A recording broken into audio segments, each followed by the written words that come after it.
Bismillahirrahmanirrahim. Assalamualaikum warahmatullahi wabarakatuh. Waalaikumsalam warahmatullahi wabarakatuh. Selamat datang para Syafazian. Bertemu lagi dengan saya Muhammad Syuki bin Armiyah, founder dan CEO daripada Syafaz Capital. Pada episode kali ini kita akan melanjutkan episode perbincangan kita yang bertema dengan Syafazian Inspiration. Jadi pada kali ini merupakan kali edisi spesial karena kita kedatangan tamu spesial yaitu Bapak Marsikal Muda TNI Purnawirawan Dr. Umar Sugeng Haryono SIP SEMM. Apa kabar? Assalamualaikum Pak Marsikal. Waalaikumsalam warahmatullahi wabarakatuh. Sehat Pak? Alhamdulillah. Ya, sebagai disclaimer ya, kita merekam video ini telah menjalani semua protokol kesehatan. Kita telah cuci tangan dengan sabun sebelum masuk ke area studio ini. Kemudian kita juga menjaga jarak nih pastinya nih dengan Bapak Marsikal. Kemudian juga kita memakai masker ya tadinya. Kemudian ditambah lagi ini mungkin Pak Marsikal telah vaksin ya? Sudah vaksin 2 kali, sudah selesai. Sudah selesai jadi. Alhamdulillah. Jadi mudah-mudahan kita semua dilindungi oleh Allah dari Amin. Berbagai macam jenis penyakit. Jadi mungkin sedikit saya bacakan ini ya yang saya dapatkan daripada CV yang saya terima bahwa Bapak Marsikal Muda ini merupakan lulusan terbaik di angkatan 1986 ya di TNI AU. Kemudian beliau juga menduduki posisi strategis di lingkungan TNI Angkatan Udara sehingga bisa dilihat ya. Jadi alasan kenapa kita mempunyai beberapa banyak miniatur pesawat ini pasti ada sejarah historisnya gitu ya. Ya pastinya ya, karena dari letak ini aja ini sudah ada banyak sejarah historis nih para Syafazian sekalian. Bahkan mungkin di belakang sini kalau seandainya para Syafazian melihat di sini ada trofi ini, dan ini pastinya trofi yang sangat mempunyai nilai sejarah. Ya, kalau tadi saya berbincang-bincang ini sudah dari tahun 1987 ya, bahkan sebelum saya lahir itu sudah ada di trofi. Jadi pastinya banyak sekali nih yang akan kita coba ambil hikmahnya. Bagaimana keluarga ataupun orang tua dari Bapak Marsikal yang telah mendidik sehingga bisa mencapai di titik ini, mungkin bisa diberikan sedikit kisah-kisah masa kecilnya yang bisa memberikan inspirasi kepada kita. Kepada Bapak, silakan Pak. Ya, terima kasih Pak Soki. Alhamdulillah kondisi saat ini saya masih diberikan kesehatan sampai masa purna kira-kira bulan Juni 2020 kemarin. Jadi per 1 Juni 2020 saya memasuki masa pensiun. Saya sudah di Angkatan Udara 34 tahun. Wow. 34 tahun ditambah pendidikan 4 tahun berarti 38 tahun dari tahun 82. Ya, banyak suka dan dukanya. Kenapa kalau saya masuk Angkatan Udara itu juga saya sendiri tidak tahu ya. Karena memang lingkungan saya lah yang membentuk. Yeah. Dari lingkungan, kami kebetulan juga orang tua Angkatan Udara. Kemudian kami dididik di komplek yang sebagian besar kami hidup di Halim. Yeah. Dari situlah kami berangkat melihat ya ada seorang taruna waktu itu tahun 76 melihat begitu gagahnya. Kemudian kita nggak tahu ini apa, mereka dinas di mana, tetapi sepertinya saya harus bisa masuk seperti bapak itulah sepertinya gitu. Singkat cerita, nanya ke orang tua, oh itu dari Akabri waktu itu, Akabri, sekarang AAU. Ya, Akabri, kemudian tahun 81 saya lulus SMA itu, kemudian mendaftarkan diri di Jakarta. Tapi 81 belum bernasib baik. Ya, jadi baru 82 saya masuk. 82, kemudian 86 saya lulus. Sebetulnya yang terbaik bukan lulusan akademinya, tetapi sekolah penerbangnya. Angkatan saya ada lulus 55 orang, penerbangnya ada 35 waktu itu. Kemudian yang jadi penerbang itu hanya 26 gitu. 26 itu dibagi. Ada pesawat tempur, ada Iya. pesawat transport, ada pesawat helikopter. Sehingga sayalah yang terbaik di pesawat transport karena saya jurusan transport waktu itu.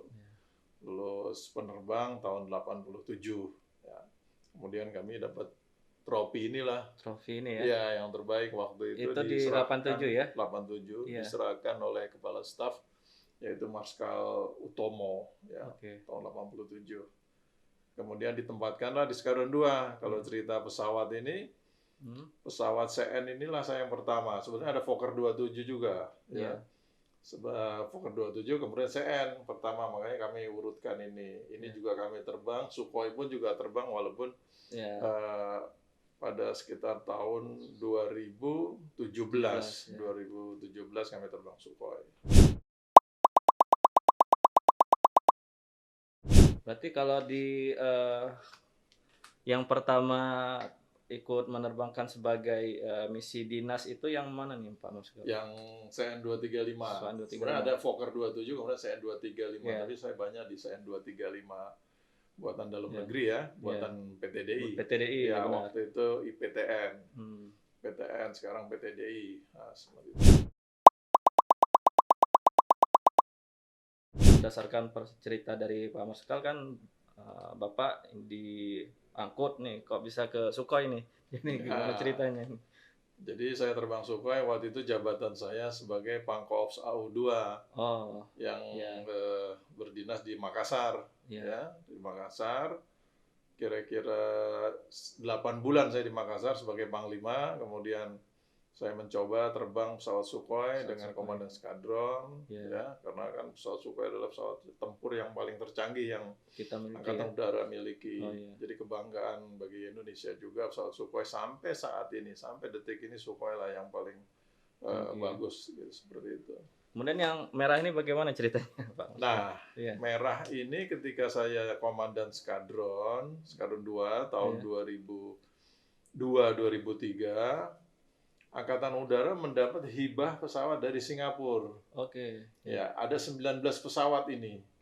Jadi saya 3 kali menerbangkan dari Singapura ke Halim dengan pesawat ini. Ada beberapa kali ya, misalnya yang pertama 6 pesawat, kemudian 7 pesawat, kemudian ada 9 pesawat kami terbangkan langsung dari Singapura. Ya, pesawat ini hanya untuk sebagai latih penerbang yang waktu itu memang sedang Krismon ya, tahun 2002 Krismon di Indonesia, sehingga kita untuk terbang pesawat itu sangat sulit sekali. Kemudian Singapura memberikan hibah pesawat Marseti namanya, Marseti SF260 Marseti untuk menambah jam terbang bagi seluruh penerbang yang ada di Skadron 2. Dari penuturan Pak Marsikal ini kan Marseti dan CN 235 dan Sukhoi ya. Pasti ketiga pesawat ini mempunyai sensasi berbeda ya dalam menerbangkannya. Itu bagaimana cara perasaannya di waktu itu? Ya, sebetulnya bawa pesawat seperti bawa mobil lah, kalau kasarnya. Kalau kita bisa mobil yang ini satu, mobil yang lain, ya adjustment-nya hampir sama, cuma bentuk bagaimana setirnya itu sangat berbeda. Ya. Ada yang joystick kayak Sukhoi, ini dengan yang Marseti joystick. Kemudian kayak ini kontrol kulom yang boleh agak bulat sedikit setengah lingkaran untuk pesawat transport seperti itu.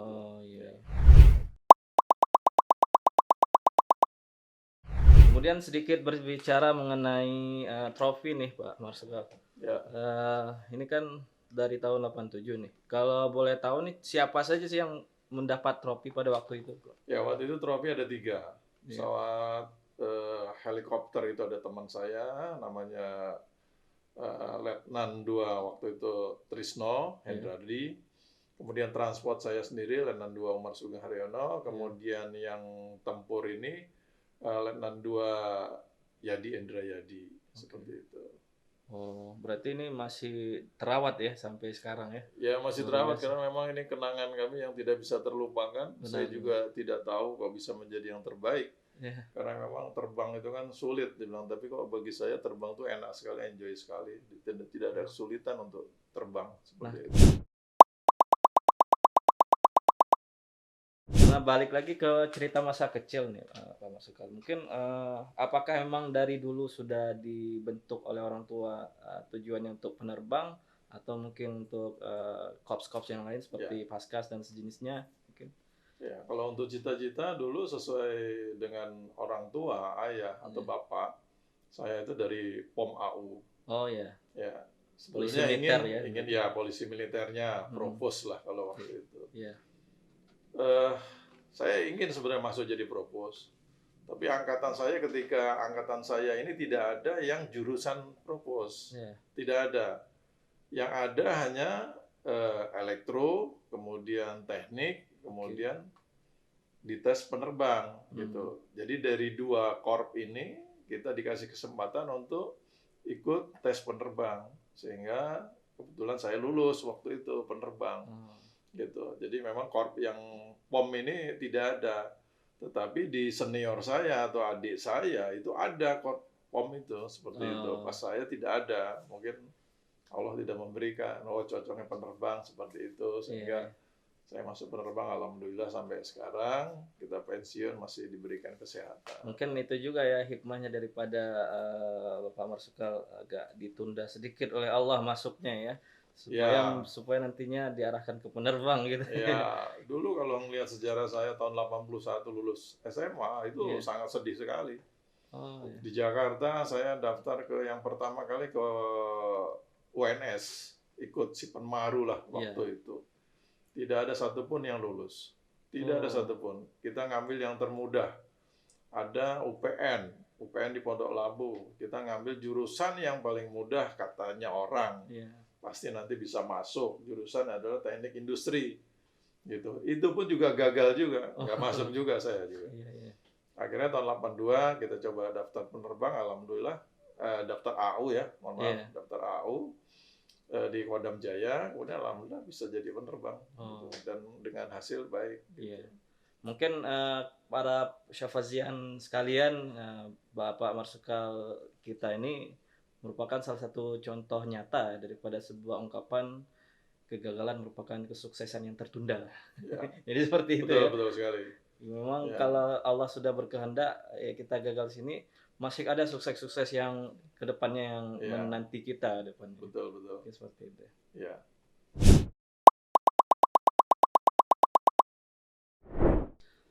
Kemudian, Bapak Marsikal, ini kan saya melihat dari CV yang saya terima ini dari tim kita bahwa, Bapak mempunyai, gelar akademik yang lengkap, yang mana ini kalau seandainya di, dunia karir kemiliteran ini sepertinya kurang perlu nih kalau saya lihat ini ya.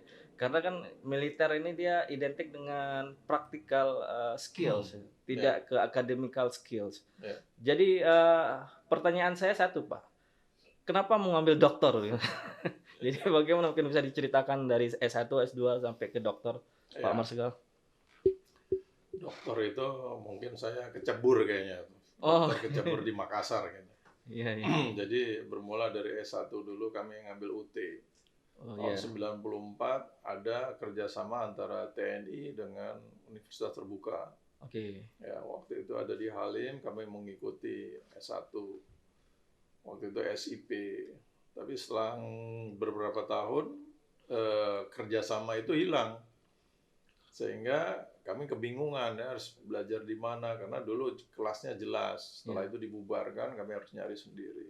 Dan kebetulan saya dinas waktu itu terbang di luar, terbang di Deraya waktu itu 4 tahun sehingga Mmm, kuliah saya terputus. iya. Eh, Akhirnya saya mau mencoba untuk menyelesaikan S1 ini yang di UT ini kesulitan. Mmm, Akhirnya ketika saya komandan skadron waktu itu saya nyoba nyari S1 yang lain yaitu di Unsurya Dharma di Halim juga. di Halim juga, iya. Universitas Surya Dharma, Surya Dharma. Universitas Marsikal Surya Dharma ya? Ya, Iya, itu bagian dari Yayasan Angkatan Udara. iya. Ya. Disitulah kami coba ngambil ekonomi, belajar sama ekonomi. Tahap sudah mau selesai, ada junior saya yang kebetulan istrinya bekerja di UT. Oke. Singkat cerita, bicara-bicara, dulu saya pernah di UT sekian semester. Nah, Iya. kemudian disampaikan ini bisa diurus, bisa dilanjutkan untuk S1-nya, tanggung, Oh, iya, tinggal iya. waktu itu tinggal 2 semester Iya. gitu. Akhirnya paralel bareng saya selesaikan di UT sama di Unsur ya. Unsurya. Iya. Yang satu SIP, yang satu SE. Tahun yang sama saya di wisuda. Dapat Jadi 2 gelar. dapat 2 gelar. Wah, Ya, 2 gelar. luar Nah, biasa. kemudian setahun kemudian ada beasiswa di Angkatan Udara untuk S2. Iya. Akhirnya saya coba mendaftarkan dan ikut S2. Alhamdulillah 1 tahun, yaitu Angkatan Udara bekerja sama dengan IMI, gitu ya. Manajemen ya. Ya, manajemen magister Iya. institut situ di Pasar Minggu. Iya. Kemudian 1,5 tahun lah selesai, gitu. 1,5 tahun ya. 1,5 tahun kelas 2 Luar setelah biasa. itu. Termasuk Ya, cepat. ya cepat. Kemudian S3-nya secara tidak sengaja ketika saya dinas di Makassar, ya, sebagai Pangkops AU2, sebagai pejabat daerah, saya tentunya mengadakan suatu kunjungan ke seluruh Forkopimda, kemudian sekolah-sekolah di sana seperti WNM, kemudian yang lain, Unhas dan sebagainya. Iya. Nah, ketika saya di UNM, saya diterima oleh Pak Rektor yang saat ini masih menjabat, Profesor Hussein, gitu kan. Kemudian ketika saya di ruangan beliau, beberapa profesor juga banyak, saya cerita tentang saya telah menyelesaikan 2014 Lemhanas. Kebetulan beberapa ada siswanya, pesertanya Lemhanas itu ada beberapa profesor dari perguruan tinggi. Iya. Saya cerita bahwa ternyata saya juga mampu mengajarkan profesor untuk membuat tulisan yang kalau di angkatan di militer itu adalah tulisan akhir untuk suatu sekolah, itu kita taskap, tulisan akhir pendidikan. Nah, itu saya ya tentunya dengan belajar kita bisa, tapi kan bentuk tulisan antara taskap dengan skripsi dengan tesis itu sangat berbeda sekali, ya. berbeda sekali. Akhirnya Metodenya disitulah beda ya. saya jadi tutor di situ, mengajarkan para profesor. Iya. Saya tiap malam memberikan suatu arahan bagaimana menuliskan buku seperti itu. Oh, jadi maaf, potong sebentar. Jadi yang di Lemhanas itu dia sistem pendidikan tidak secara akademis ya? Secara akademis, Iya. cuman kan di akhir pendidikan setiap siswa harus membuat suatu tulisan. Oh, Kita bikin taskap, Oke. ya, Ya. tulisan akhir pendidikan. Nah, di situ kan kami mengajarkan beberapa profesor yang tutorial dengan saya langsung setiap malam itu, yang mengajarkan cara membuat tulisannya seperti ini. Bahkan sampai pengoreksian pun diserahkan ke saya sebelum mereka menyerahkan kepada lembaga. Gitu, ini benar atau tidak. Saking percayanya gitu saking ya. percayanya. Iya. Dari situlah Pak Rektor, wah ini Pak Panglima ini harus kuliah di sini, ngambil S3, nyelesaikannya di sini, dia bilang gitu. Saya akan memberikan by riset saja, by riset paling tidak 2 tahun.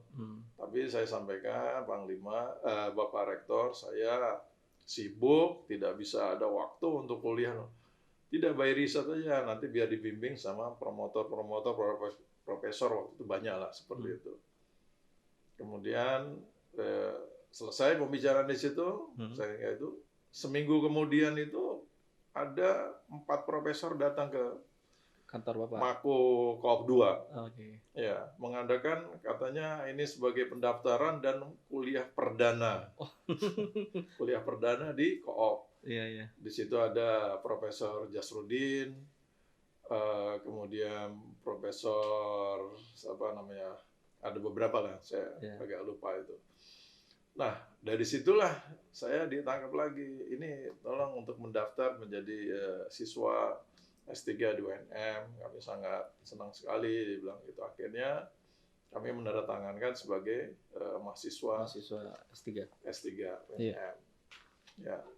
Kemudian sambil kerja, kuliah, Iya. tiap ada waktu saya minta untuk mata kuliah di UNM. Iya.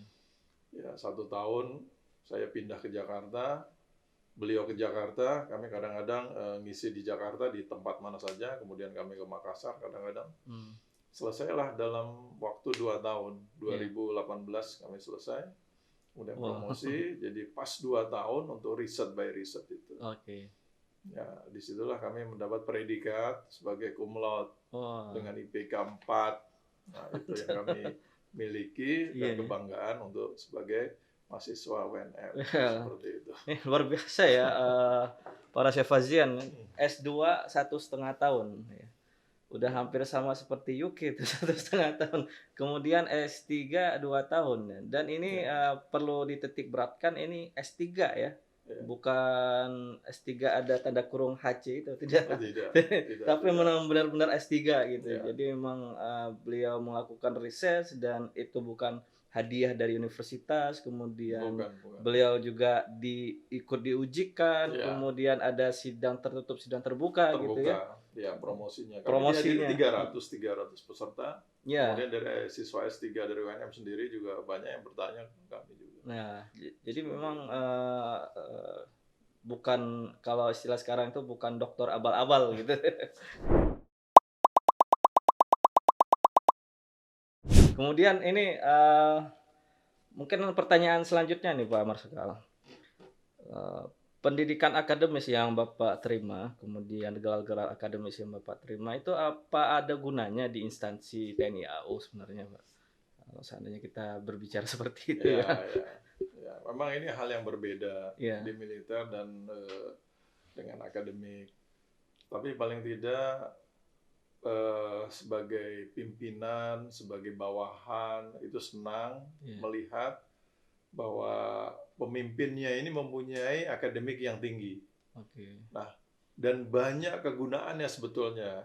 Ya, tanpa disadari itu banyak kegunaannya. iya, Ketika kita membuat suatu kajian-kajian di Angkatan Udara, kemudian untuk memajukan Angkatan Udara dan lain sebagainya itu banyak sekali. iya, Tapi kan budaya kita di sini masih belum memandang seperti itu, ya mhm, masih ya saya tanpa sekolah pun ya udah bisa seperti itu. Tapi kan mmm, kembali kepada diri masing-masing. iya, Saya kuliah itu paling senang. Karena apa? Dengan situasi yang berbeda, ya karena kami hidup di angkatan angkatan udara yang notabene tentang operasi, iya, kemudian di sini masalah akademis. iya. Nah, kami sangat senang sekali kalau misalnya kuliah itu saya paling senang sekali kuliah. Oh, Paling enak duduk di tempat kuliah mendengarkan hal-hal yang berbeda dengan iya, suasana kantor dan benar. lain sebagainya itu menarik sekali. Bagi saya menarik sekali. Oh. Jadi bagaimana cara meng-handle kalau seandainya Bapak lagi di kegiatan yang cukup padat yang pastinya kan, kemudian, untuk menghindari kejenuhan di Hmm. kantor itu seperti apa biasanya, Pak, yang Bapak lakukan? Ya karena saya sudah terbiasa ya dari mulai masuk Letnan 2 itu sudah terbiasa dengan pekerjaan lapangan. Iya, Memang saya 99% lah kerjaan saya di lapangan iya, tentang operasi untuk Angkatan Udara.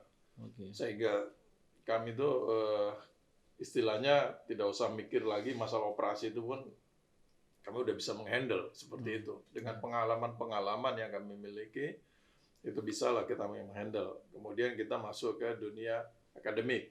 iya, Di sana itu adalah yang baru seperti itu. Coba kami terapkan antara akademik dengan operasi bagaimana, iya, sehingga di disertasi yang terakhir saya juga tentang eh, masalah strategi penempatan alutsista angkatan udara sebetulnya iya, dikaitkan dengan perspektif ancaman dari luar oh iya, seperti itu, sehingga itulah yang kita padukan antara operasi dengan akademik. Dari situlah nanti akan muncul suatu teori-teori yang bisa kita terapkan sebetulnya, iya. terapkan ya untuk ke depan. Ini kalau saya lihat judulnya nih sepertinya, promotornya yang belajar ke Pak Marsikal ya. Karena masalah strategi ya, yang di Ya, mana orang awam itu pasti tidak mengetahui lebih detail ya, ya, kecuali dengan adanya Pak Marsikal gitu ya. ya. Kalau boleh tahu nih masalah selanjutnya nih, mungkin kalau di Angkatan Udara sendiri mungkin, lebih spesifiknya di angkatan Bapak mungkin ya, ada nggak yang selain Bapak nih yang hobinya doyan kuliah gitu? Kira-kira yang Nggak ada. sampai Kebetulan S3 kata gitu? saya tidak ada. Tetapi Iya. yang kalau yang lain ngelihat adik-adik atau senior ada satu dua, tapi jarang sekali ya Hmm, orang itu. Biasanya kan orang itu kan ya males dan sebagainya budaya kita iya. seperti itu. Tapi nggak tahu diri saya muncul untuk kuliah itu paling asik sekali gitu kalau Iya. belajar gitu seperti itu. Ya, memang hal yang berbeda dan disertasi saya juga sebetulnya saya sampaikan kepada waktu itu promotornya Iya. yang diinginkan seperti apa gitu. Bukannya saya mengusulkan judulnya ini, tapi yang diinginkan oleh lembaga itu seperti apa. Kampus itu. Iya, Hmm. kampus itu ingin tulisan disertasi saya seperti apa, seperti itu. Oh, dia ingin mengetahui tentang bagaimana Indonesia dengan luas wilayahnya dikaitkan dengan ancaman, kemudian strategi kita bagaimana. Hmm. Nah, ini adalah milik saya, Iya. ya kemampuan saya di situ untuk menerapkan bagaimana Indonesia ini harus menempatkan pesawat tempurnya di mana saja, pangkalannya di mana saja, mana Iya. yang harus dibesarkan, berapa radar yang harus Siapkan. disiapkan, Iya. seperti itu, berapa jumlah pesawat tempur yang harus disiapkan di dalam disertasi saya itu ada. Hmm. Orang bilang ini membocorkan rahasia negara, Rahasia negara, benar. tidak masalahnya. Loh, selama kita belum memproduksi sendiri, kita beli, otomatis orang lain akan tahu. Iya. Tidak mungkin tidak tahu. Masuk akal itu ya. Iya, misalnya Sukhoi kita beli berapa pesawatnya jumlahnya sekian, orang udah pada tahu. Iya. Saya bilang gitu. Tinggal Kecuali kita iya, benar. membuat orang nggak ada yang tahu Iya. gitu loh. Kayak misalnya Amerika membuat pesawat tempur, berapa kekuatan Amerika? Walau alam kita nggak tahu karena Iya. dia yang buat sendiri. Dia buat sendiri, benar. Gitu. Tapi kalau selama dia suatu negara membeli, pasti jumlahnya itu tahu berapa. Iya. Seperti itu. Jadi bukan rahasia lagi. Kadang-kadang orang takut, wah nanti rahasia negara bocor. Oh, Iya. bukan seperti itu. Gitu loh. Iya. Iya. Masuk akal sih karena kalau seandainya juga ada musuh juga pasti dia mintanya ke vendor yang tempat Indonesia beli pesawat itu ya. Ya, Minta datanya. ya, Kalau seandainya itu dikatakan sebagai rahasia, Pak. ya. Mungkin seperti itu.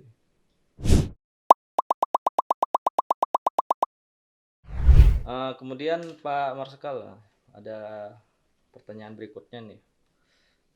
Sepanjang karir TNI AU udah 38 tahun termasuk ini ya, termasuk pendidikan ya. Iya.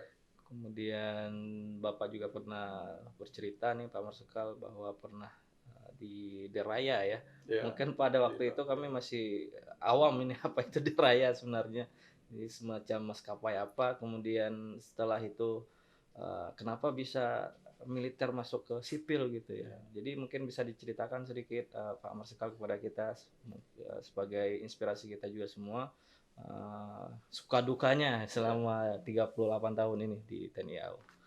Ya, memang sebelum adanya reformasi, itu kita ABRI, yang mana kita bisa ditugaskan di mana saja. Oke. Ya, kalau misalnya sekarang sudah reformasi terbatas, tertentu. Ya, kalau dulu tidak, sehingga tahun 88 saya ditugaskan di terbang pesawat sipil. Karena memang waktu itu Angkatan Udara memiliki pesawat yang sedikit. Oke. Kemudian penerbangnya banyak. Dan bagaimana penerbang ini bisa mencapai waktu atau karir ketika waktu itu tiba. Bagaimana? Kalau di Angkatan Udara saja dia mengandalkan jam terbang yang ada sangat sulit. Oh, Gitu. itu untuk mencapai jam terbang ya? Iya.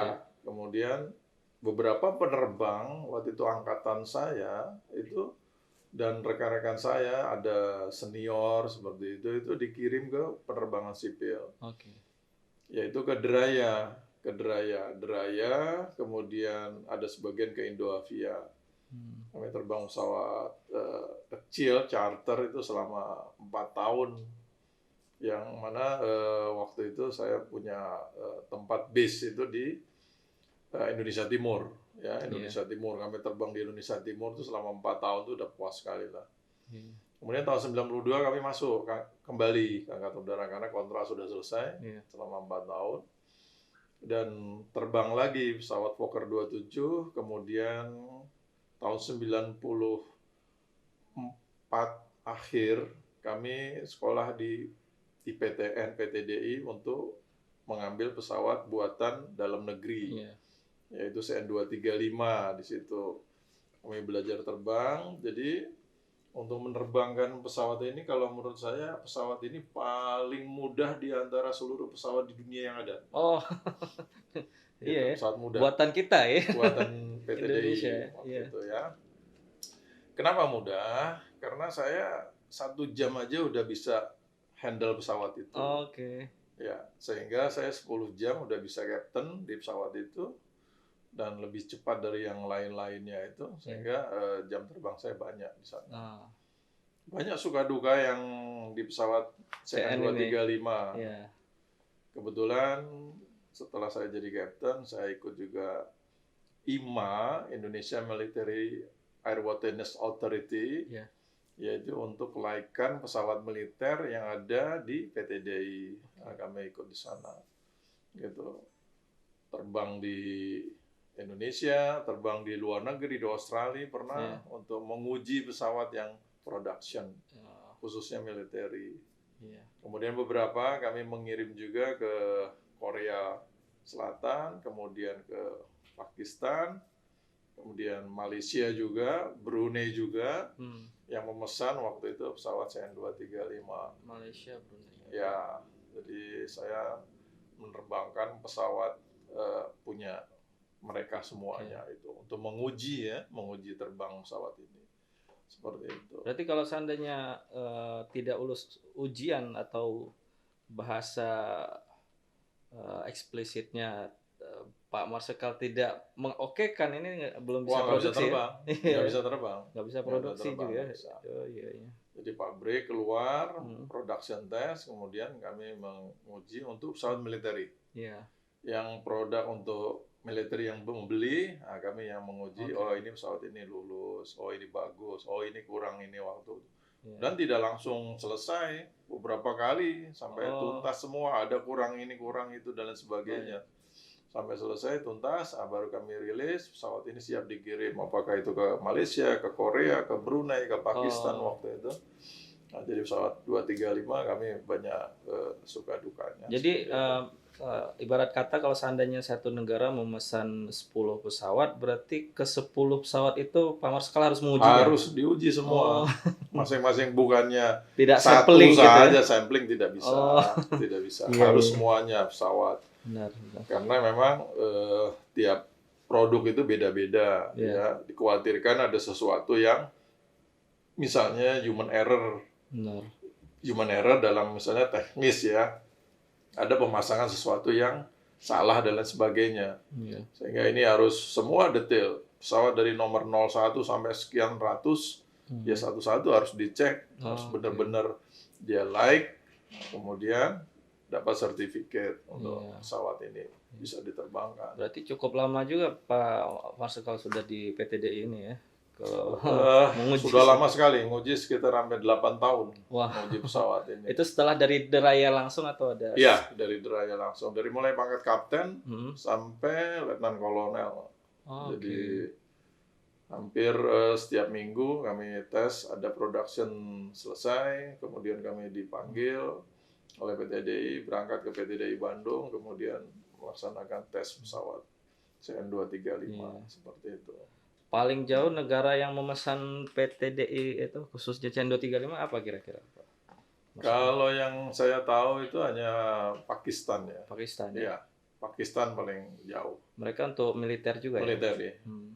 Korea, kemudian tadi saya sebutkan juga ini Filipina tambahannya ya, di samping Malaysia sama Korea Selatan, Filipina, Brunei, nah itu dia, seperti itu. Ya. Berarti bisa dikatakan pada waktu itu CN235 cukup dikagumi ya produksinya oleh beberapa negara yang ada. Ya, pesawat paling bagus, dan waktu itu Pak Habibie ya, sebagai Menristek kalau nggak salah itu. banyak teori-teori dia yang diterapkan untuk pesawat ini. Pernah suatu waktu diterbangkan kurang bagus, sampai kita tes itu dari pengujinya ini kurang bagus terus. Akhirnya Pak Habibie turun tangan, kemudian dilihat rumusannya, oh ini ada yang salah, rumusannya gini-gini, akhirnya diganti ininya, baru bagus.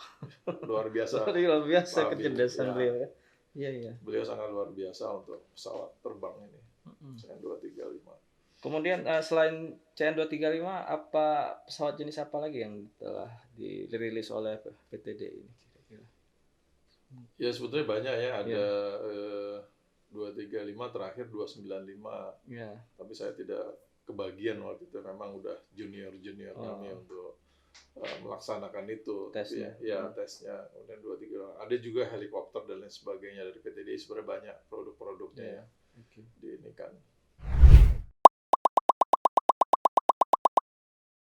Kemudian sedikit berbicara mengenai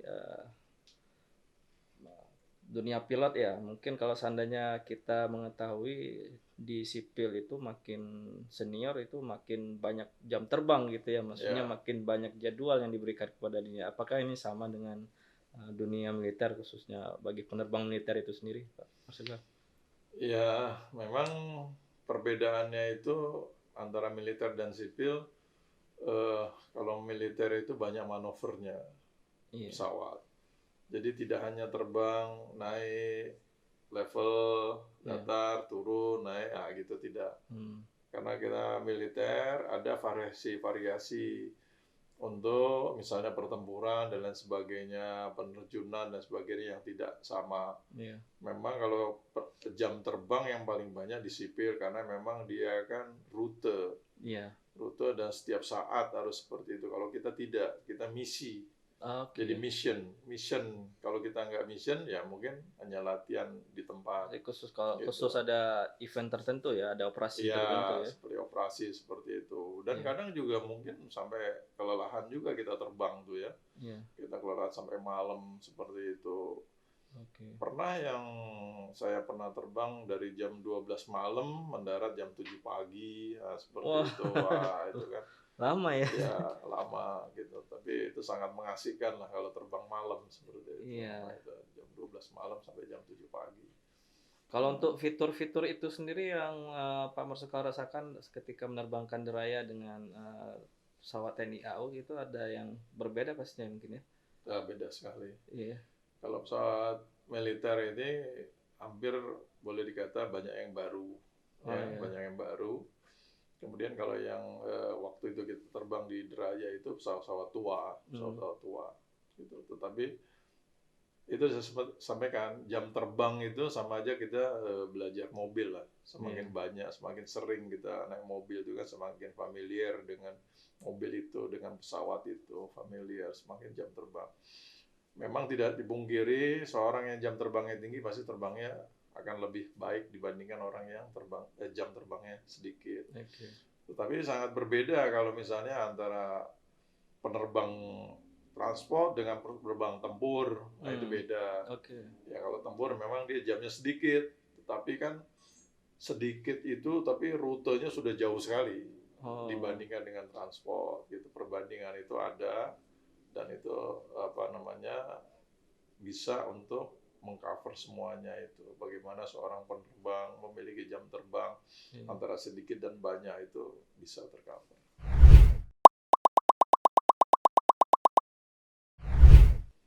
Ini Pak Marsikal, berbicara mengenai pesawat tempur ya, kan kita sekarang orang awam taunya kita lagi tidak berperang ya gitu. Jadi kenapa bisa ada pesawat tempur terbang seperti itu ya?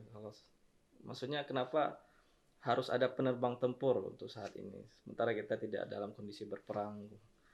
Jadi maksudnya itu apa mereka menerbangkan pesawat ketika dalam keadaan damai seperti ini? Iya.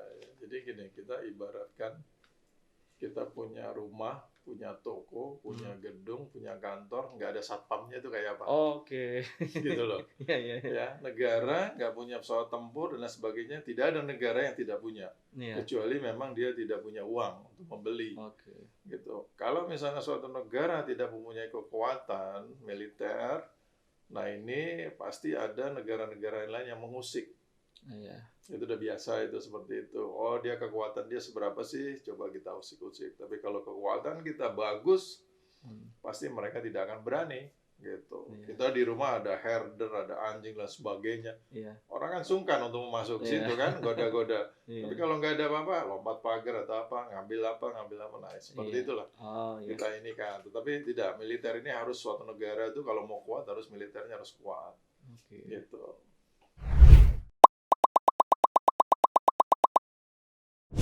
Kemudian ini Pak Marsikal, pasti di perjalanan 38 tahun karir di kedinasan di Angkatan Udara ini ada banyak pelajaran-pelajaran yang sangat berharga ya. Mungkin jika berkenan bisa diberikan sedikit wejangan kepada para junior-junior di TNI Angkatan Udara ataupun untuk kita-kita ini yang masih baru-baru bisa dikatakan untuk dapat menjalani kehidupan yang lebih baik ya kan, bisa mencontoh Bapak Marsikal yang telah sampai doktor nih. Ya. Gimana mungkin ada sedikit nasihat dari Bapak sekalian? Ya, kita khusus di Angkatan Udara ya. Kalau Iya. masalah akademik ini kan masih kembali kepada pribadi seseorang. Iya. Karena seseorang tidak semuanya pengen belajar, pengennya yang lain seperti itu gitu loh. Syukur-syukur kalau memang dia bisa memadukan Iya. antara pekerjaan militer dengan akademis. Iya. Memang tuntutannya ke depan itu seorang perwira itu harus mempunyai gelar akademik. Contohnya lulusan dari Angkatan Udara, khususnya yang Taruna, Kabri, AAU, itu semua punya gelar S1. S1 Pertahanan Terapan. Ya. Oke. Artinya pimpinan itu ingin meningkatkan mutu dari SDM-nya. Jadi nanti dia ada sekarang kayak S2. Untuk S2-nya itu Sesko, Sesko AU. Kemudian S3-nya itu terapannya nanti Sesko TNI. Oke. Jadi dia ngambil dari SKS itu, kemudian mereka melanjutkan di luar, hanya tinggal semesternya, tinggal beberapa semester lagi. Nah, itu saya kurang hafal.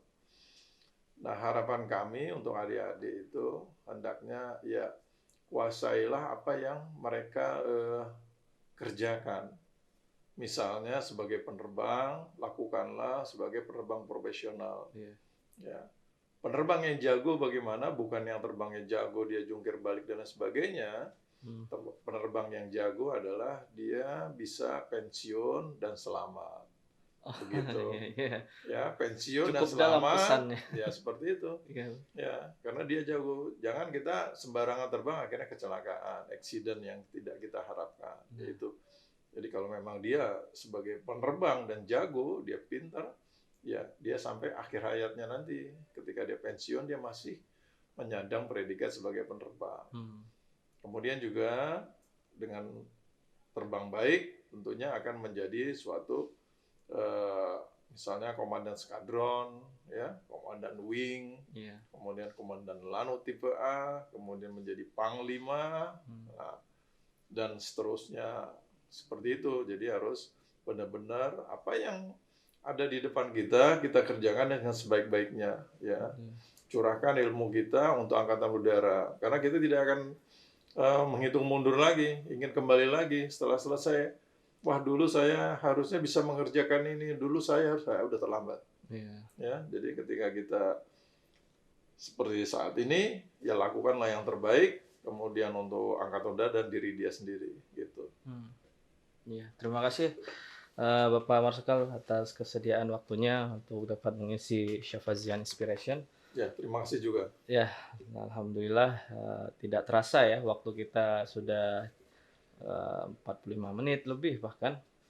Kita telah berbicara mengenai sedikit banyaknya di Angkatan Udara, bagaimana realita yang ada di sana, kemudian yang paling kita dapat ambil hikmahnya ya, terutama dalam salah satu daripada petikan beliau ya. Jadi sebenarnya penerbang yang hebat itu adalah penerbang yang bisa pensiun. Ya. Kalau nggak bisa pensiun Ya, berarti dia kecelakaan ya, meninggal. ya. Nauzubillah. Jadi luar biasa. Penerbang yang bisa pensiun. Jadi jangan dikira para syafasian sekalian pensiun itu bukanlah akhir dari segala sesuatu, tidak. Tapi itu adalah salah satu pencapaian dari apa yang telah kita capai. Jadi mungkin cukup untuk kali ini. Terima kasih banyak sekali lagi Pak Ya, Marsikal. terima kasih juga. Ya, alhamdulillah. Jadi semoga nantinya sesi kali ini bisa mendapatkan inspirasi bagi para syafasian sekalian. Dan saya Muhammad Syauqi bin Armia, founder dan CEO daripada Syafas Capital, undur diri. Wassalamualaikum warahmatullahi wabarakatuh. Waalaikumsalam warahmatullahi wabarakatuh.